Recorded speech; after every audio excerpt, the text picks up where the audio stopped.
Hello friends, இன்றைக்கி வீடியோவில் வந்து நான் புதுசாக வந்து அருவாமனை அந்த மாதிரி வீட்டுக்கு வாங்கியிருந்தேன்.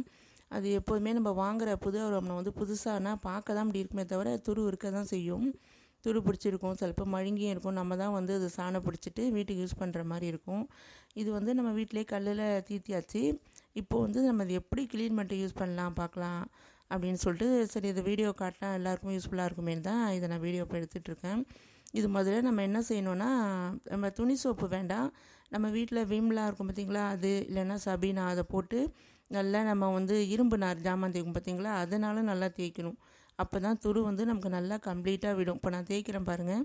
ஆனால் கையில் வந்து நம்ம ஜாக்கிரதையாக செய்யணும். அந்த மாதிரி தீத்தும் போது காயம்படாமல் நல்லா கையில் பிடிச்சிக்கிட்டு நம்ம அது மாதிரி தீத்தணும். இந்த மாதிரி தீத்துட்டு அடுத்தது நம்ம நல்லா துடைச்சிட்டு இன்னொன்று பண்ணணும். அதுதான் பழக்கப்படுத்துறதுன்னு சொல்கிறது. இப்போ வந்து இது எல்லோரும் கழுவுறதா நார்மலாக காட்டுவாங்க. ஆனால் பழக்கப்படுத்துறதுன்னு சொல்கிறது, அப்போ தான் அருவாமனை வந்து மேலே அந்த என்ன தான் நம்ம இதை மாதிரி கழுவுனாலும் திரும்ப திரும்ப துருப்பிடிக்கும். அது துருப்பிடிக்காமல் நம்ம யூஸ்ஃபுல்லாக அதாவது யூஸ் பண்ணுறதுக்கு ஈஸியாக இருக்கிறதுக்காக தான் நான் அந்த டிப்ஸை சொல்லாமேன்னு. அது நான் புதுசாக வாங்கினதுனால சரி நம்ம நேரடியாகவே காட்டிடலாமேன்னு தான் இப்போ நான் அதை வீடியோ எடுத்துகிட்ருக்கேன். இதை வந்து நம்ம நல்லா கழுவிட்டு நல்லா க்ளீனாக துடைச்சிக்கணும். முதல்ல துடைச்சிட்டு நம்ம வெயிலெலாம் வைக்க வேணாம். வெயிலில் வச்சோம்னா மேலே மறுபடியும் துருப்பிடிச்சி திரும்ப தான் அந்த இரும்பு வரும். அதனால் நம்ம அது மாதிரிலாம் செய்ய வேண்டாம். சாதாரணமாகவே இந்த மாதிரி தேய்ச்சி நல்லா சுத்தமாக பின்பக்கம் எல்லாம் கழுவிட்டு தேங்காய் திருவுறது எல்லாமே கழுவிடணும். க்ளீன் பண்ணிவிட்டு இந்த மாதிரி ஒரு நல்ல காட்டன் துணியை வச்சுட்டு நல்லா அழுத்தி துடைக்கணும். அப்போ கை ஜாக்கிரதையாக வச்சுட்டு செய்யணும். அது மட்டும் நம்ம ஜாக்கிரதையாக இருக்கணும். தேங்காய் திருவெல்லாம் கையை கிழிச்சிடும். அதனால தான் திரும்பவும் சொல்கிறேன். நம்ம பிடிச்சிக்கிட்டு நல்லா அடிப்பக்கம் எல்லாம் நல்லா க்ளீனாக துடைச்சி விட்டுடணும். இப்போ துடைச்சிட்டு நம்ம அடுத்து என்ன செய்யலான்னு பாருங்கள். அது இப்போ பார்த்தீங்களா, எண்ணெயை கையில் இந்த மாதிரி எடுத்துக்கிட்டு நம்ம நல்லா கையில் லைட்டாக அப்படியே தடவிக்கிட்டு அப்படியே மெதுவாக தட வேண்டியதான். இது வந்து ரொம்ப ஜாக்கிரதையாக தான் நம்ம செய்யணும். அதனால தான் நான் திரும்ப திரும்ப சொல்கிறேன். ஏன்னா கை டக்குன்னு கட் ஆகிடும். அதனால தான் சொல்கிறேன். இப்போ தேங்காய் திருவுறது இது எல்லாமே நல்லா வந்து நம்ம அந்த எண்ணெயை ஃபுல்லாக தீத்தி விட்டுறணும்.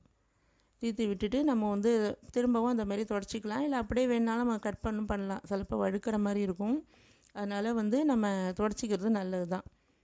துடைச்சிட்டு நம்ம யூஸ் பண்ணலாம். அப்புறம் எப்போவுமே நம்ம இது வந்து வீணாக போகாமல் துருப்பிடிக்காமத்துக்கு என்ன செய்யலான்னா, காயெலாம் நம்ம அரிஞ்சு என்ன காய் அரிஞ்சாலுமே சரி, காயெல்லாம் அரிஞ்சிட்டு இடத்த பாத்திரத்தெலாம் சுத்தம் பண்ணுற மாரி அருவாமனையும் நம்ம சுத்தமாக க்ளீன் பண்ணிவிட்டு முடிஞ்சால் வெயிலில் வச்சிடலாம். இல்லைன்னா கொஞ்சம் ஈரம் படாத இடத்துல நம்ம வச்சிட்டோம்னா அது ரொம்ப நாளைக்கு இருக்கும்.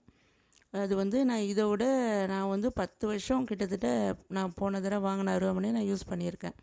அப்புறம் நான் இப்போ காமிக்கிறேன் பார்த்திங்களா, இதே மாதிரி கீழே பட்டை வந்து ரொம்ப மெல்லிசாக இருக்கிற மாதிரி வாங்கிக்கிட்டோம்னா நமக்கு ரொம்ப நாள் நல்லாவே உழைக்குது, நல்லா இருக்குது. நான் இன்னும் முதல்ல வந்து ரொம்ப பட்டையாக இருக்கிறத வாங்கினேன். அது வந்து அந்தளவு உழைக்கலை. அது வந்து கடகடன்னு ஆடுற மாதிரி இருக்கும். கட் பண்ணும்போது ரொம்ப கஷ்டமாக இருக்கும். நம்ம மாங்காய்லாம் வச்சு அழுத்தி கட் பண்ணோம் பார்த்திங்களா, அப்போ வந்து அது கொஞ்சம் ஆடுற மாதிரி இருக்கும், அரியது கஷ்டமாக இருக்கும். ஆனால் இந்த மாதிரி கொஞ்சம் பட்டை வந்து நல்லா கெட்டியாக இருக்கிற மாரி வாங்கினா ரொம்ப நாள் உழைக்கும். தேங்காய் திருவது இது எல்லாமே நல்லாயிருக்கும், கெட்டியாகவும் இருக்குது. இந்த மாதிரி உங்களுக்கும் இந்த மாதிரின்னா நீங்கள் வாங்கிக்கலாம். இது நான் வாங்கும்போது 200 தான் நினைக்கிறேன். இப்போ என்ன ரேட்டு விற்குதுன்னு தெரில. நான் வாங்கி 1 மந்த்துக்கிட்ட ஆகுது. சரி ஃப்ரெண்ட்ஸ், நம்ம இன்னொரு வீடியோவில் பார்ப்போம். Bye friends.